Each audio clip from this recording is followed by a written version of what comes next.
So we can take a look here, and you can see what they did was they opened up the scalp and had to peel it back to get to the sutures. And then the suture that was fused, you may recall, and there'll be a link in the description to this young man's first video. He presented with something that is so common. The percentage of babies that have a flat head, probably close to 100% to some extent. Now this is largely due to the fact that pediatricians are advising babies to lay on their backs, you know, the back to sleep program that's been in effect for decades, and on a firm surface. So you put a large, relative to their body, head on a hard, flat surface, and it's going to mold, right? Well, a lot of times birth is not an easy process. Mamas, you know, right? Well, babies are undergoing the same tough thing. Being born is hard, isn't it? And sometimes your head comes out like whook, sideways, because maybe you were positioned in the womb that way. Hi. Well, you know, we have twins here. There's the other one. He's gonna get a little body work too. So that definitely crowds the space. Yeah. So, if you are in the womb, kind of tucked up against a hip bone or just compressed, you may come out already with one muscle tweaked, right? A little more shortened or tense. And now when you go on your back to sleep, the head goes one way or the other. Now you're flat in just one side. So your head, hi, are you watching me? You will notice the foreheads sometimes are not symmetric. Like one half of the forehead's pushed a little forward, because if you're sleeping with the back of your head, only one side of it pushed against the firm surface, it's going to push the opposite forehead forward. And if it's like probably 99% or maybe even 1 out of 1,000, yeah, more like 1 out of 1,000 or less, there's actually an issue other than just the pressure and the position. And that's something called craniosynostosis. And that's the big dilemma for you as a parent watching. Okay, my baby's got a flat head. All babies have flat heads. Well, what if it's craniosynostosis? And what is craniosynostosis? Check out the earlier video. We covered that in detail. But basically, it just means that one or more of the sutures, remember the skull is made up of lots of different plates. What you looking at? One or more of the sutures is prematurely fused. If you get early closure of, let's say, this suture here, the skull can only grow like that. If you get early closure of this one, it can only grow like that. So you can get very misshapen heads. And if you get early closure of the lambdoidal, then you're also going to, especially if it's on one side, you get a distorted kind of, only one side is growing. So the head becomes very asymmetric or lopsided.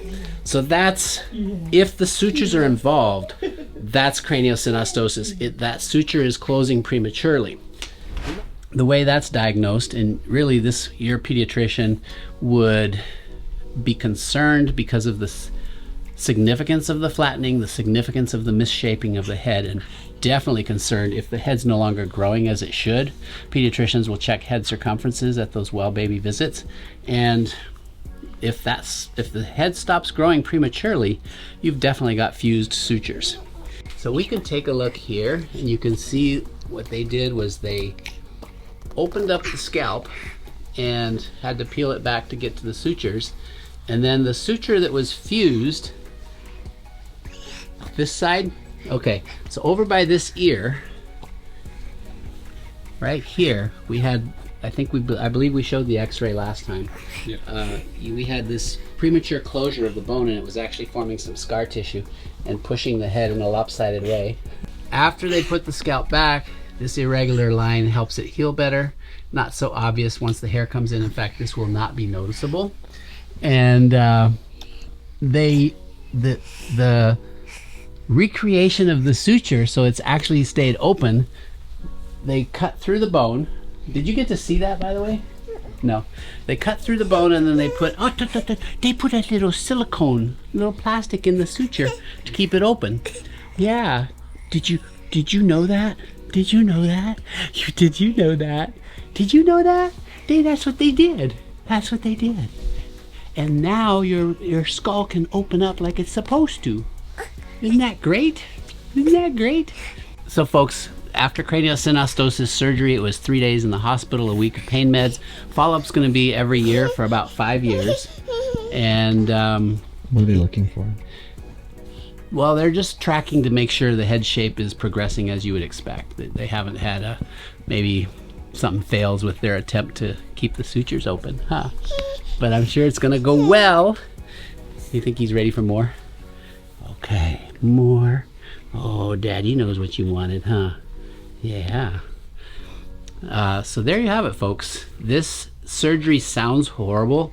You're, peeling back the scalp. You're surgically going and recreating a suture, which is basically a break in the bone so that the bones can continue to expand and grow as they normally would. But as horrible as it sounds, it's actually a very safe procedure, and he's already back to baseline now, right? Yeah, so he's already a month out, back to baseline, happy, developing, learning, growing, doing everything baby should do. So I say the take-home message on this one is, while you need to be aware of what craniosynostosis is for those situations where your child's head shape is really abnormal, like significantly so, not just flattening due to the obvious positioning of the head. Hi, what you doing? So now, if you're really concerned, your physician would make that decision of whether or not you go get x-rays, CT scan, or x-rays of the skull to just see for sure, has a suture prematurely closed, fused, and that's what's causing the head shape and not just the position of the child's head on the firm surface. So one question that comes up is what to do about scar tissue. And so if you'll take a close look, he wants to take a look too, at the scars, you'll see they're somewhat raised, and there's actually techniques for body work that will diminish the scar tissue.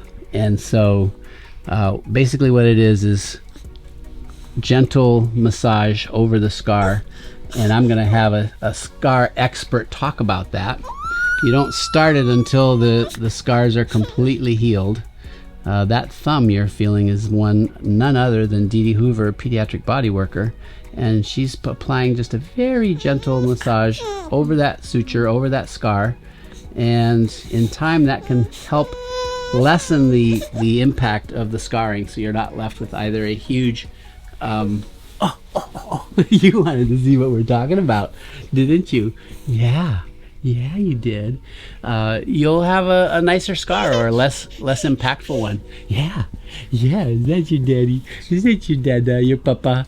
Yeah, that's him. You're doing so good. Yes, you are. Yes, you are. And how many months old is he now? He's 8 months old. 8 months old. Yeah, the timing of this surgery is typically, oh, look right there. The timing of this surgery is typically around this time, 4, 6, 8 months. If you wait till after a year, 15 months, it's probably not going to do much good because most of the head growth has already happened. But not at all something to worry about at 2-4 months. It's something you watch because, like I said, 99 or 99.9% of misshapen heads are just, they call it plagiocephaly. It's just the shape is off because of the pressure and the positioning of the skull, either in the womb and most often how they're sleeping on a firm surface. Hey, there you go. You're just so amazing. Yes, you are. And that's it. That's craniosynostosis. Thanks for watching. I'm Dr. Paul. So if you'd like coaching with Dr. Paul or with Dee Dee, feel free to visit us at kidsfirstforever.com, the number 4, and we'll have a link in the description. Thanks for watching.